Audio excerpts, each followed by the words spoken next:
So I have a number of things to talk about in relation to the coronavirus update for Australia. Firstly, that testing is critical to our success as a nation.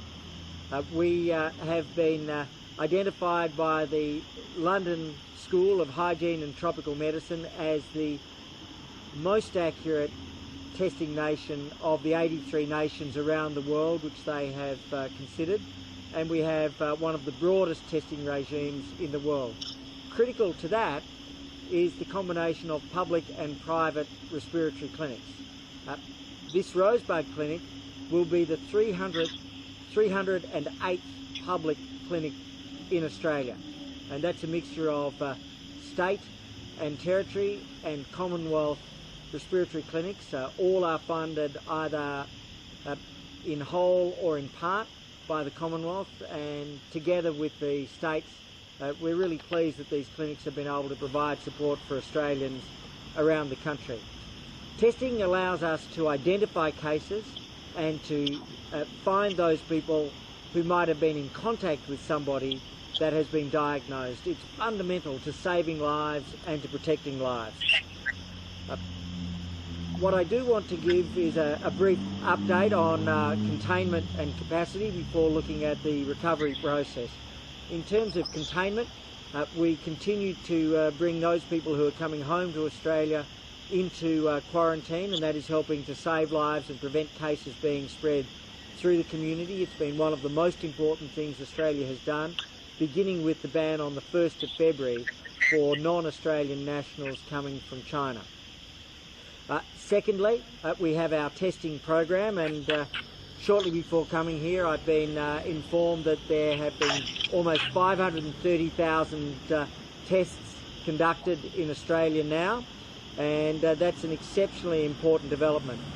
In terms of contact tracing, which is the process of where somebody has been found to be coronavirus positive, they are then asked to identify those with whom they have been in contact. The states and territories have done a fantastic job on contact tracing. The app has now been added to that, and the advice I have is that as of 12:30 today, an extraordinary 2.44 million Australians have downloaded and registered for the COVID Safe app. Just to repeat, an extraordinary 2.44 million Australians have downloaded and registered for the COVID Safe app. In terms of our distancing measures, Australians continue to do an extraordinary job in what is a difficult situation. People have come together as a single Australian nation, as one single Australian family, and I want to thank them for their continued work. I know it's difficult, but you are saving lives and protecting lives. And the evidence of that is that there have been 12 cases identified in the 24 hours to 6:30 a.m. this morning. That includes the fact that most significantly there was only one case from unknown sources. So only one case of community transmission across Australia. That is perhaps the most important figure I've had the privilege of raising since coming into this role and dealing with the coronavirus issue. It means that as a country, we are not just flattening the curve, but we are consolidating it, extending it and securing it.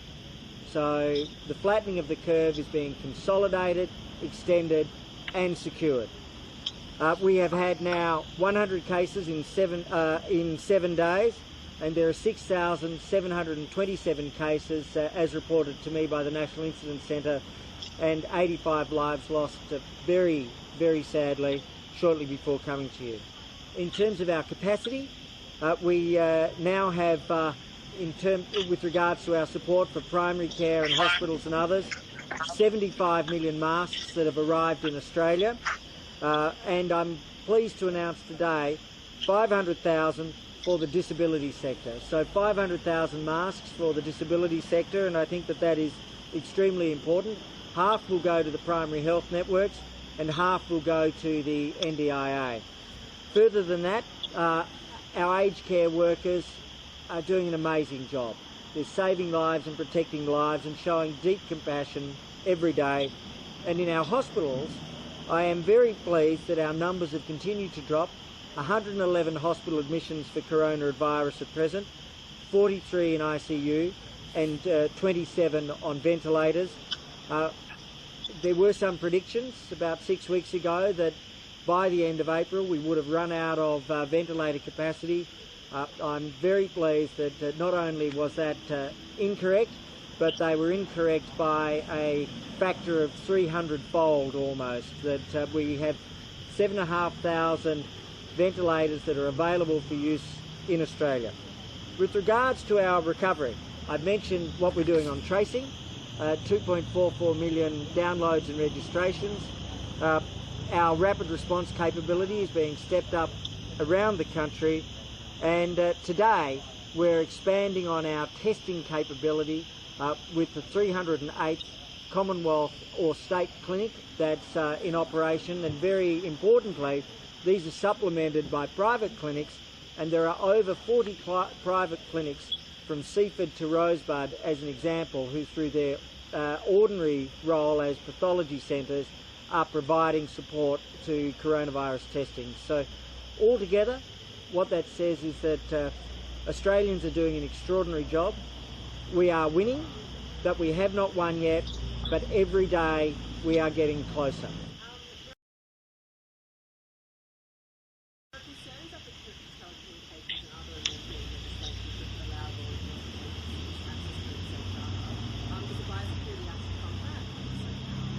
Yes, it does. It's absolutely clear that there's no application for the US law in relation to this app. It doesn't apply in Australia. It's in any event, the Biosecurity Act determination trumps it, and we're very, very clear. The advice from the Attorney General has been extremely simple, and that is it is an offence to take data from Australia, and that it will be prosecuted. But there's no question, there's no issue, there's no suggestion that that would happen. It can't happen physically, and it can't happen legally. Clear, absolute, unequivocal. We said yesterday within 2 weeks.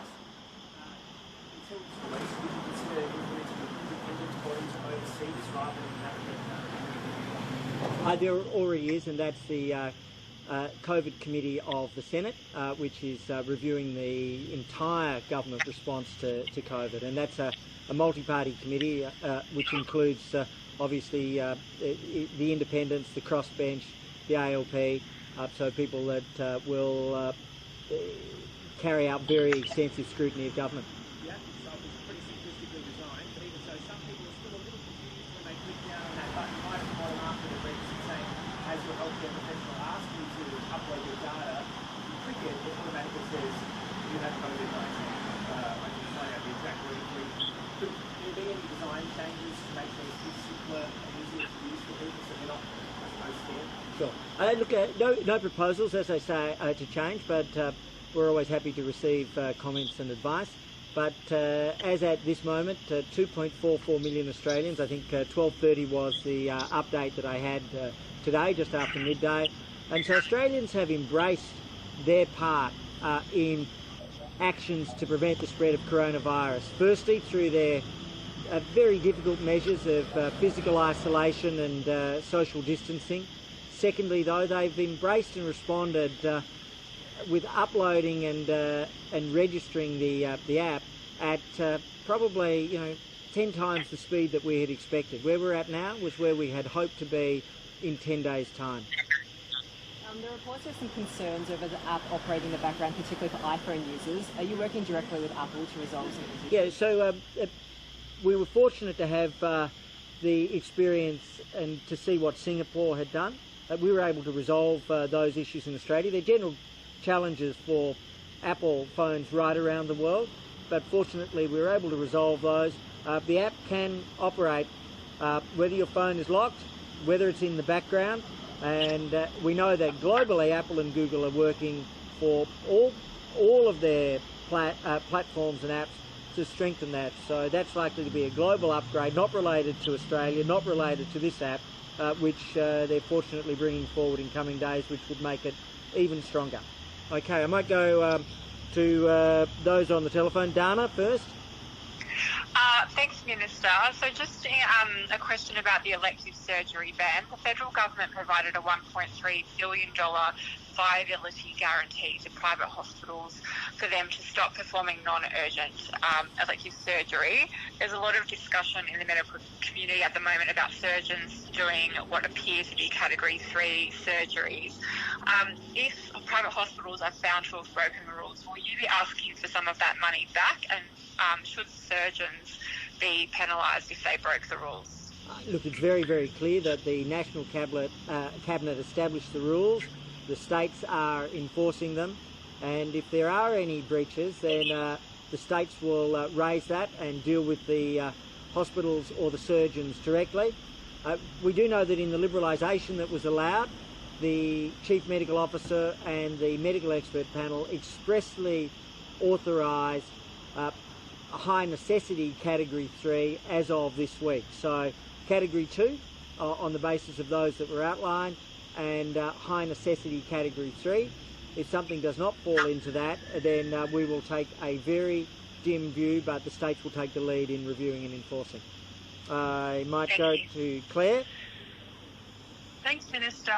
Just with regards to reports that two Chinese nationals who studied in conjunction with the CSIRO and were connected to the Wuhan Virology Institute, are you concerned that the Australian government jointly funded this research that's now come to the attention of those investigating the source of this pandemic? Well, firstly, we want a clear, independent, fearless global review of the origins, the actions, and the global path forward in relation to this and all future pandemics. The reason we want a review is to make sure we understand exactly how this disease arose.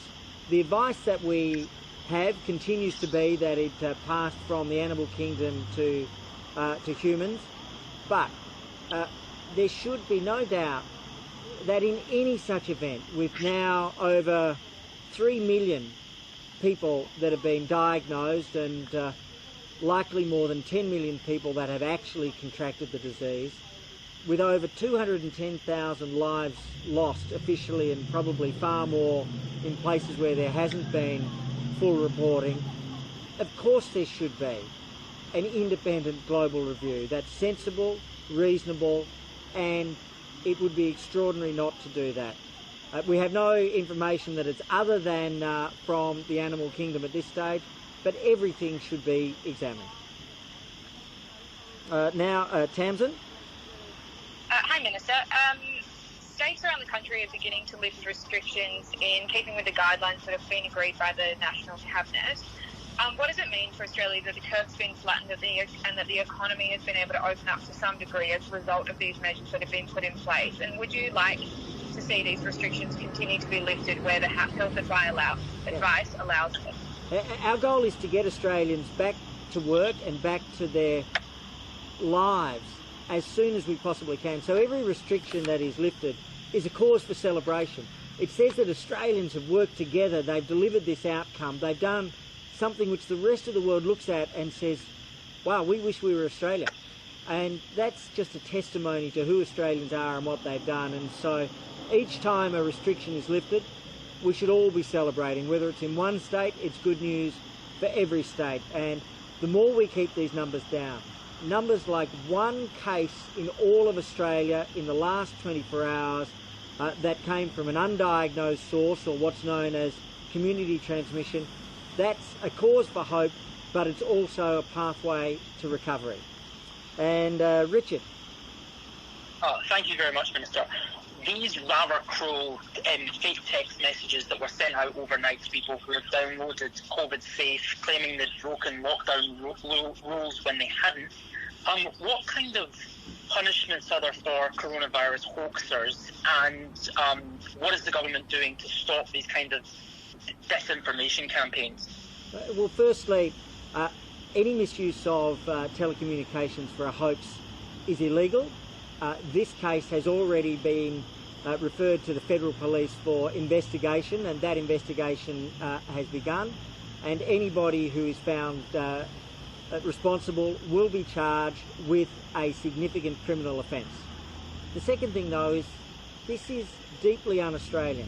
At a moment when Australians have been coming together, when nearly 2.5 million Australians have downloaded and registered for the COVID Safe app, when Australians have been doing difficult things, to have a few people, or might just be one person, who are doing something contrary to the public health messages. This isn't a game. This is about life and death. This is about saving lives and protecting lives. And so whoever it is, they should be afraid of the law, because they are conducting a hoax which is about a very serious public health matter. But more than that, they should stop and think. It's no game, because the more people that are able to download and register, the more people who will be protected against inadvertently contracting a life-threatening disease. And that's my message to those who are at odds with the rest of the community. Stop, think, and don't do it. All right, I'll thank everybody for their time. I have one last question here, a supplementary from Mark. Sorry, it's just, if you can. First is, five pharmaceuticals purchased $33 million of hydroxychloroquine. Is that being used to give you or your office rights to say thank you for that? I have thanked him, and he's made a very generous offer to the National Medical Stockpile. It's being assessed on two fronts. Firstly, the medical expert panel and other groups are reviewing the utility of hydroxychloroquine.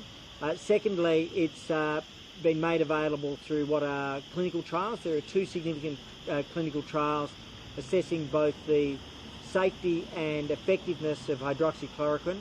One conducted by the Walter and Eliza Hall Institute, which is looking at hydroxy as a prevention, not a vaccine, but as something which would make it less likely that people would have effects from coronavirus. And secondly, the University of Queensland is leading a clinical trial which is focusing on it as a treatment.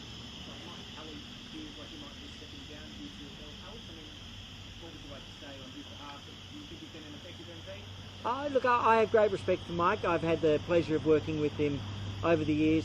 He's a very decent person who served Australia with extraordinary courage and distinction through the military, and he served Australia well through his service to the Parliament. One of the things that I think we can learn from the period of the pandemic is to be a little kinder and gentler to each other. I think there is a case for Australia learning from what we've done as a nation, and this is a good place to finish. Australians have come together. They have done a magnificent job. They've done difficult things, and some of them have been agonising in terms of isolation or the economic impacts. But we've all learnt, I think, to be a little more considerate and a little kinder. And so on that I'll finish and say, Mike, you've served us well. I wish you well, if that's your decision.